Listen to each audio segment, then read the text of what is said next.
Okay, first thing I want to do, let's look back at what we did a few days ago, a few class days ago. We defined the derivative in terms of a picture, right?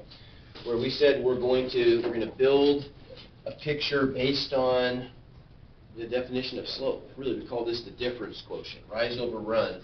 If we identified this point right here as x, and then we identified a second point that had an x value of x plus delta x, right? And then we just looked, based on some random function f, we were able to say that the slope of the secant line connecting those 2 points is just the difference in y over the difference in x, right? That's the slope of a secant line.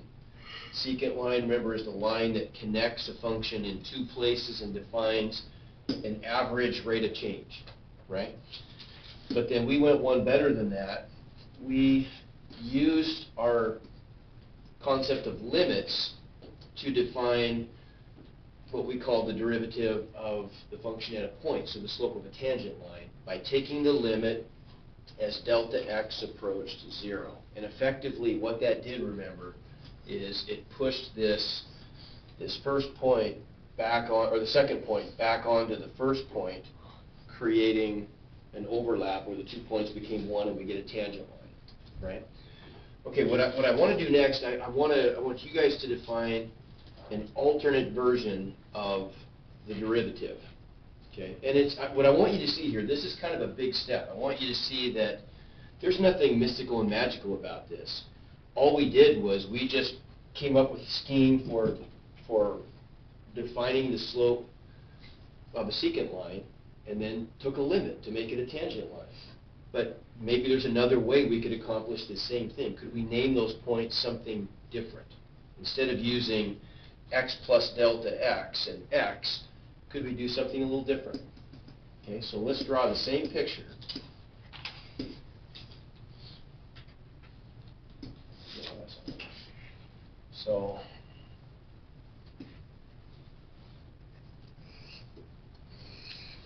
So there's our coordinate plane, and we're going to take just some random function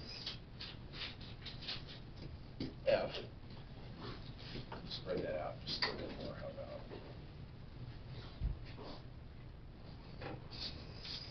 Something like that. So there's f, and let's take these 2 points again.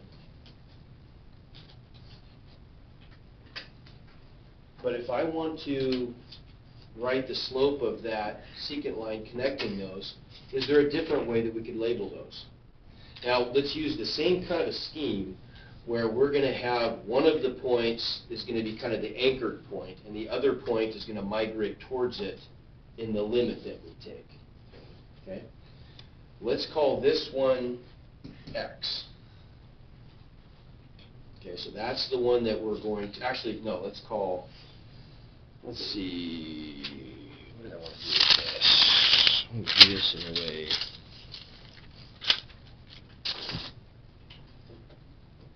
Okay, that's fine. We'll call this one x. That's good. That'll work. So if that's x, the coordinates of this point are what? X. Good. What could we call that point? And then let's say this is the point that's, let's say this is going to be the anchor point right here. And we're going to take some kind of a limit. Last time we let delta x approach 0, where delta x was defined as the difference in the x values, right? This time, let's not do that, because that didn't look like most of the limits that we took when we were practicing doing limits. Most of the time, we were letting, think what we did. We let x approach some value, didn't we? Right? And in general, we called it, what, c? Okay, so what do you think we could call this guy here, then? C. Why not? Right? And if we take a limit now as x approaches c, effectively, what is that going to do? Yeah, it's going to take this point and it's going to push it back onto this one, isn't it? Right? These points these beads have to slide along the wire that's created by the function though, don't they? Right? So then what would the coordinates at this point be right here? CF of C. Okay, good. So we end up with this coordinate C F of C, right? And if the slope of the secant line, let's just draw the secant line in just so we have something to stare at.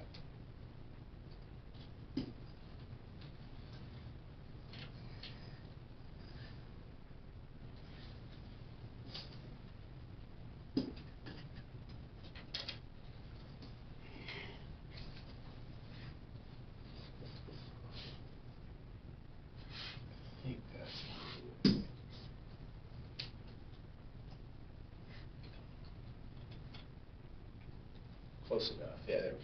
Close enough. Okay, so if we want to define a slope triangle here, what's it going to look like? What's our rise between these 2 points?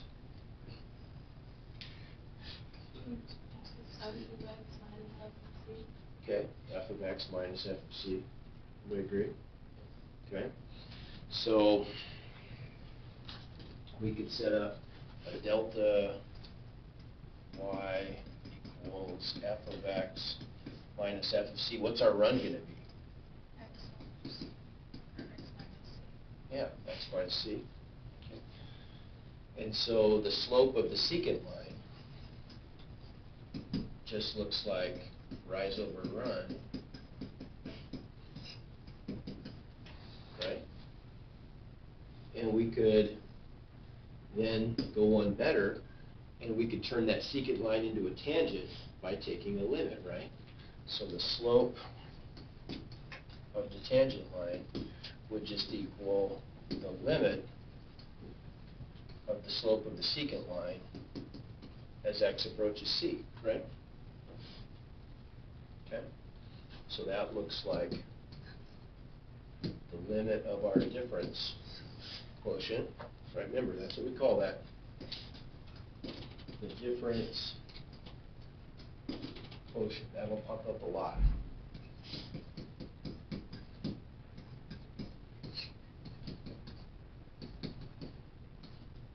Okay, and that ought to work equally well, right? Okay, do you see that there's nothing mysterious about that? That has to do the job, doesn't it?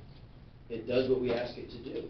In the limit, that is going to become the slope of a tangent line. So we ought to be able to go back and look at any of these previous examples that we did and just do them a slightly different way. Like, let's take, for example, did we do this one? I think we did.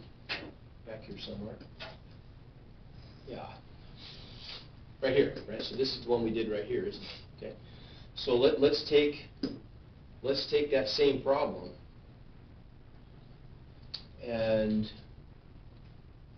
let's try it using our alternate form of the difference quotient, just to show that it has to work.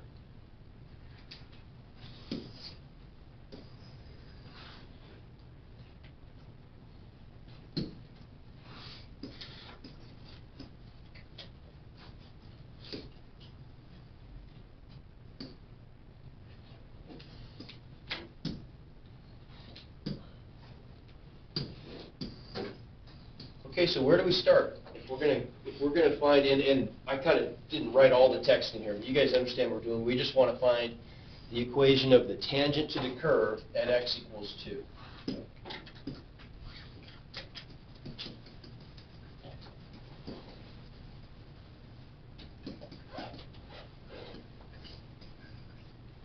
Okay, so where do we start? No, start general and get specific, right? So what's the first thing I'd write down on my paper if I'm doing a problem like this? So my derivative, which is the slope of the tangent line, is defined how? Limit of what? Okay, limit of f of x minus f of c, right?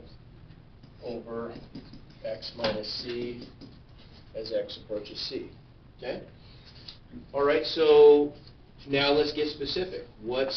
There's my f of x, right? So what does this look like if we get specific then?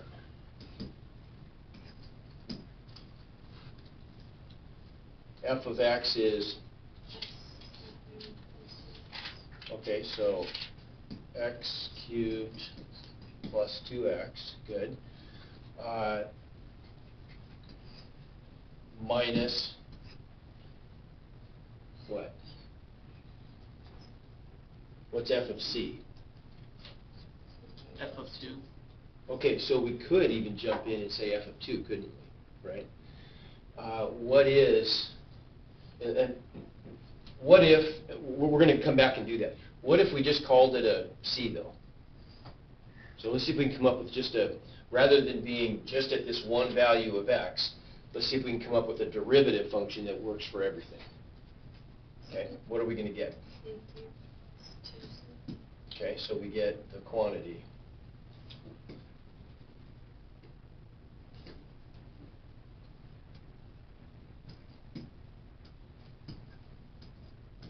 over x minus c as x approaches c. Okay, so this looks like stuff you did. You did a lot of algebra like this, didn't you? Right? How are we going to simplify that? Because right now, if I let x go to c, I get 0, don't I? What do you think?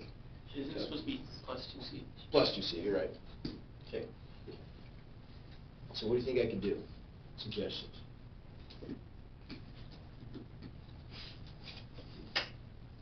Right now, if I evaluate it, it just means more work.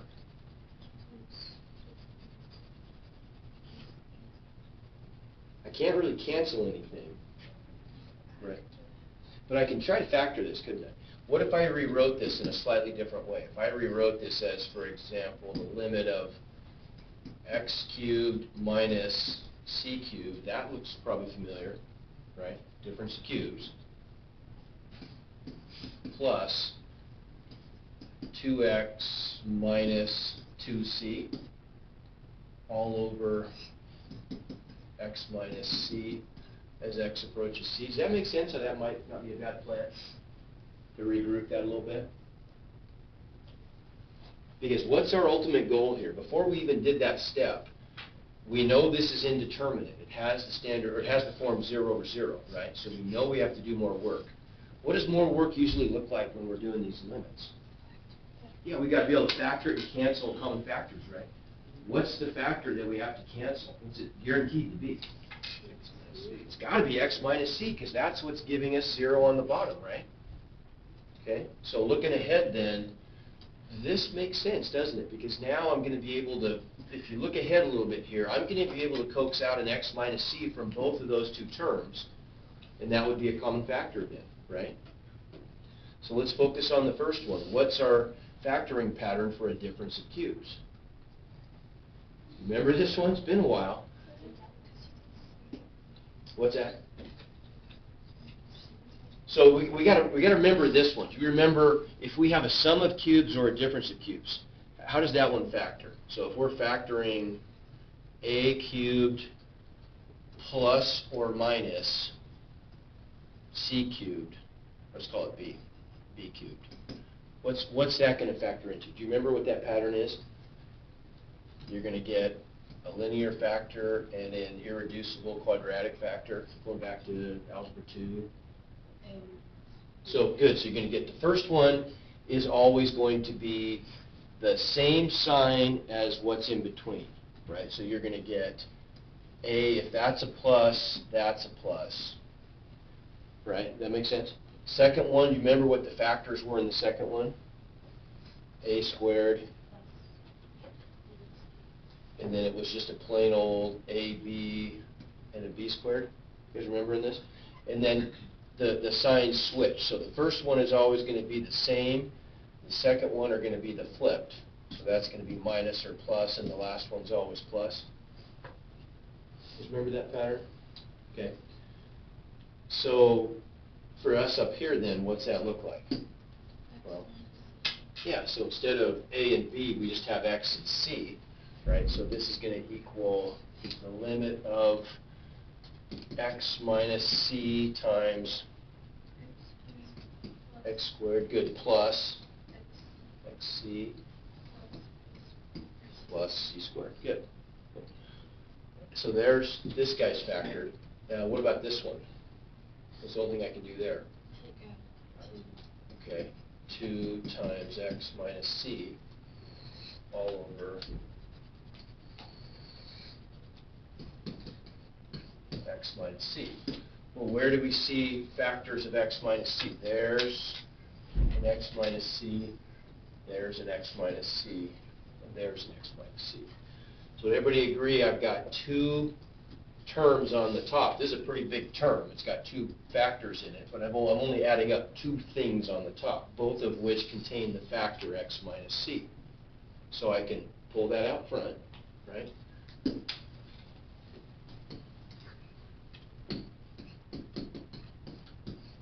And I'm going to have some stuff left over. So I have my common factor of x minus c. I've got an x minus c on the bottom, and then I can get my vertical cancellation. Right?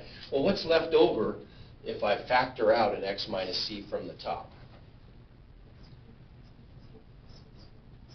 Okay, so I'm left with this guy, right, plus that guy. Okay, so x squared plus xc plus c squared plus 2, right? And now I can take my limit. As x approaches c, what do we get?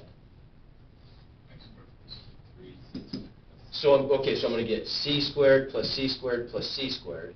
So that's 3c squared plus 2. And so really what we did there is we calculated, as x approaches c, we're actually calculating f prime of c, whatever c is, right? So really, technically, we ought to probably call that a c. But is it convenient to use c? Nah. Why don't we just instead say, okay, if f prime of c, if f prime of c equals 3c squared plus 2, then what's f prime of x going to equal? If I call it an x instead of a c, what do we get? 3x squared plus 2. Right? Okay, well that ought to look pretty familiar, right? That's the same answer we got before. So do we need to use both of these? No. Just use whichever one you prefer. Right? But they're alternate versions. The point I wanted to make here, sort of a theoretical point, is that we ought to be, any way we want to define that difference quotient, we ought to be able to take a limit and calculate a derivative. It's the process that matters. It's not specifically what you call the first and the second points. Right? So why do this? Well, there is one thing about this technique that's a little bit useful. They both work probably about equally well, but it's easier in this case to think about it in terms of one-sided limits. So for what I want to talk about today, we want to kind of extend our thinking about derivatives. We're actually going to use this form today instead of the other one. Okay? So what I want to do now is I want to look at an example, like let's take the greatest integer function. We need a little practice on that one anyway.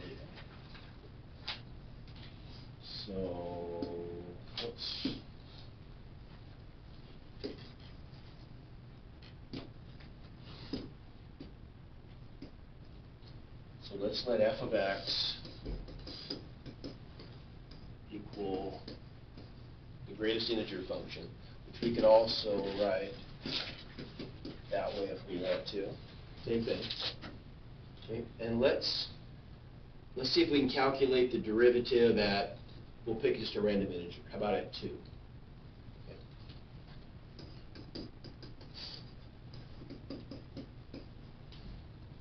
Okay. So first of all, where do we start? If we're going to take a derivative, where do we always start? Start general, right? We'll start with the general definition of the derivative, and then we'll get specific, given the function that we're working with. And in this case, the value that we're going to plug in. Okay? All right, so f prime of c, let's call it in this case, right, like we should have last time, is equal to The limit of what? What's the general form? Everybody together, f of x minus f of c, good, over x minus c as x approaches c. Okay, good. And let's go ahead and let's just plug in a 2 this time and make life a little bit easier. Okay, so we don't have to do this generally. We're just going to find out what the derivative is at 2. Okay.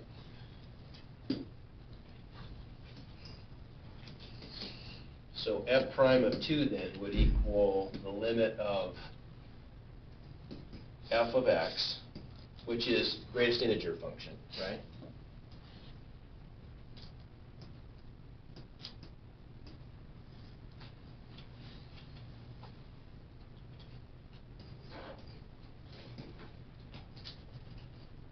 Minus f of c. Well, what's the greatest integer function of 2? 2, okay? Over x minus 2. Okay? So, what is this limit equal to?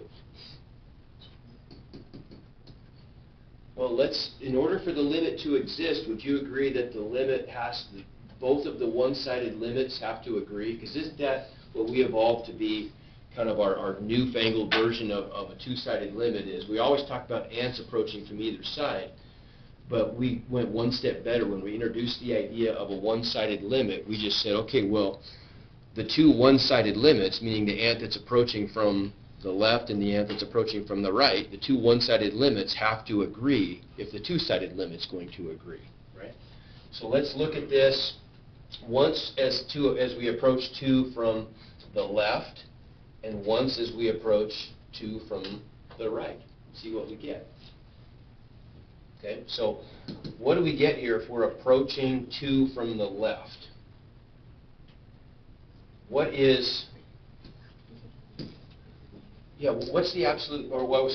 the greatest integer function going to be if we're something like 1.99999?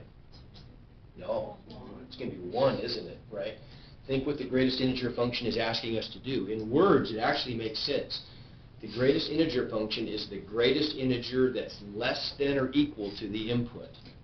So what's the greatest integer that's less than or equal to 1.99999?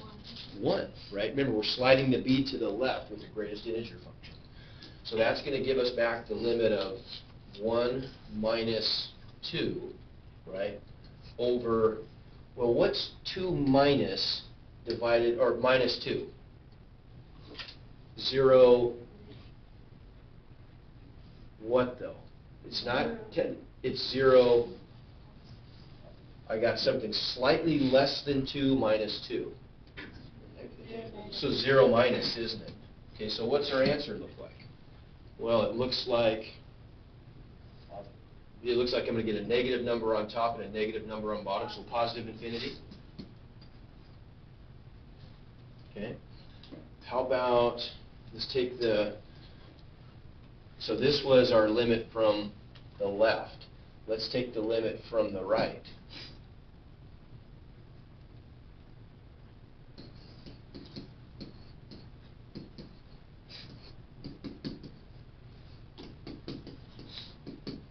Okay, what's that going to give us? Because if this is going to work, this limit has to exist, right? If we're going to be able to define a derivative here. So what do we get here then? If x is approaching 2 from the right, well, now what's the greatest integer function of 2 point something? 2, okay? Over on the bottom, what's 2 plus minus 2? 0. Okay, so that's giving us something like 0 positive, right? Yeah, good. Okay. Well, what's happening here? We're getting, Isn't top 2 minus 2? oh, it should be 0. Sorry. Yeah, 0. Whoops. Okay, so we're getting something like 0 on the top divided by 0 plus on the bottom. Well, what's that equal to? Ah, we said 0. many people raise your hand if you say 0? Good. That's good. How come? You're right. Because I have 0 on the top, and I don't have 0 on the bottom, do I? Right? Do you see that that's really not a 0, is it? What's it really mean? It means a vanishingly small positive number. But the top is 0. I mean, it is plain and simple exactly 0, isn't it?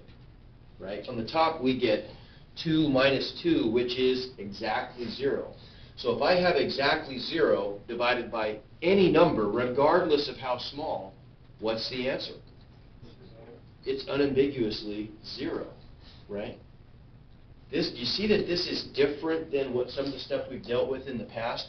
In the past, let me just diverge just for a second so I can compare this to something we've done in the past. I want you to see the difference. What if we did something like the limit of x squared minus 4 over x minus 2 as x approaches 2? So you factored that, right? And we ended up getting the limit of x minus 2 over x plus 2, or times x plus 2 over x minus 2, and we canceled. As x approached 2 here, what did we really get? Well, we always said we got 0 over 0, right? But were those exactly 0? No, they weren't, right? As x approaches 2, x squared approaches 4. Does it ever get to 2? It's a limit. It never gets to 2, does it? Right? That's the whole point of a limit, is we're just approaching but never taking that last step, right? So we get something that approaches 0 on the top and approaches 0 on the bottom, but neither one of them is exactly 0. And so we can actually determine, well, what's going on there? As they both approach 0, there is some overriding behavior here that looks like we get a value of 4.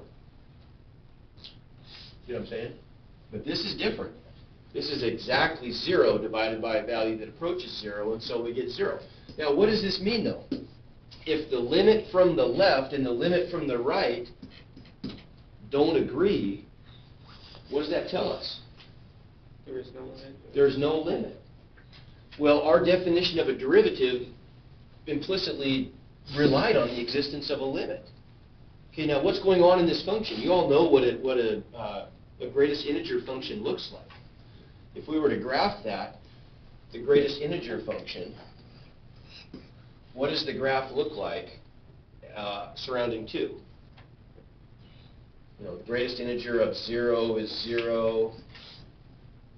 But when we get up to 1, it jumps up to 1, right? When we get up to 2, it jumps up to 2.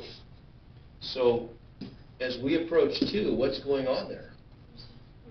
Yeah, there's a break in the function, right? There's a break in the function. And so what does that tell us about derivatives at places where there's a break in the function? You think they exist? They don't. Derivatives can't be defined because there's no limit there, right? So derivatives are undefined at places where there's a break in the function.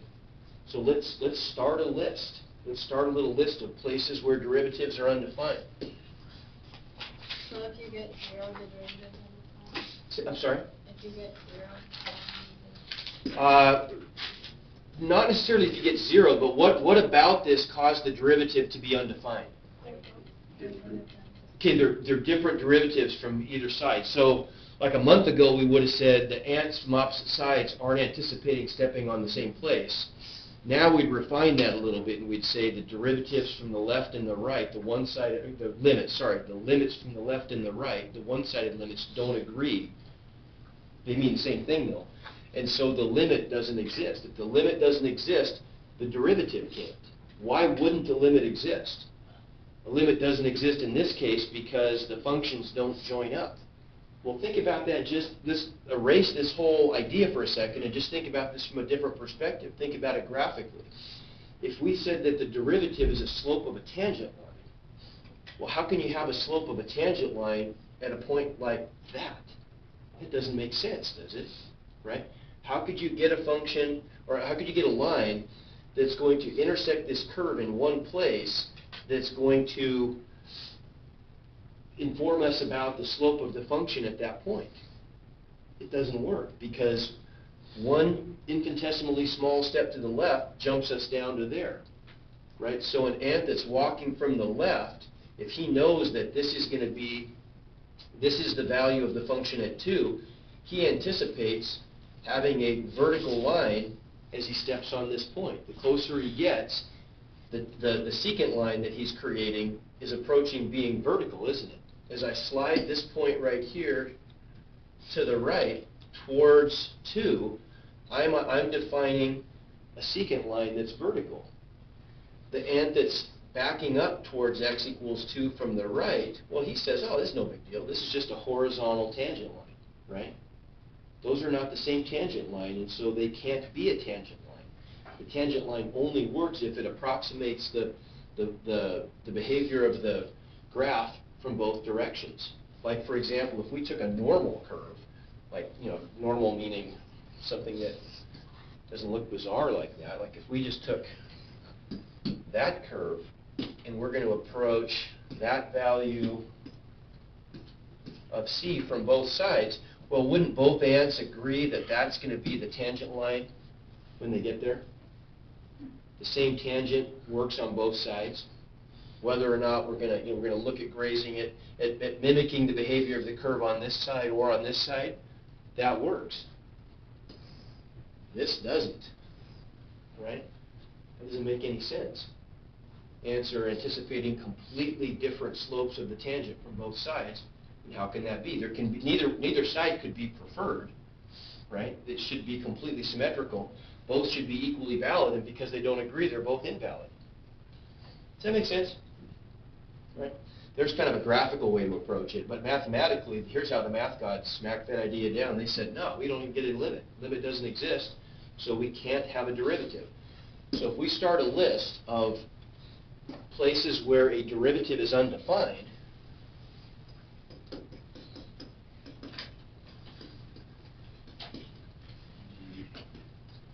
find at 1, break in the function.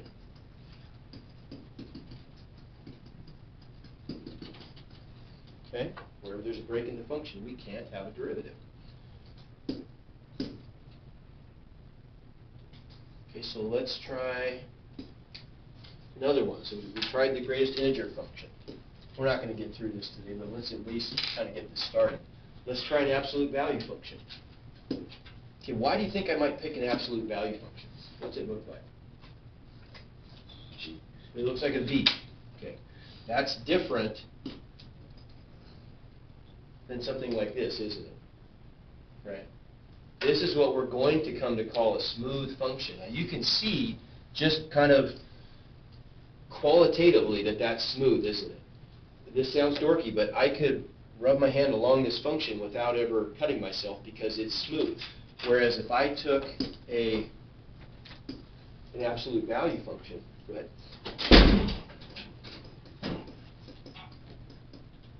Let's just take a really easy one. Let's just take something like that, the absolute value of x. Okay. If I look at the graph of that,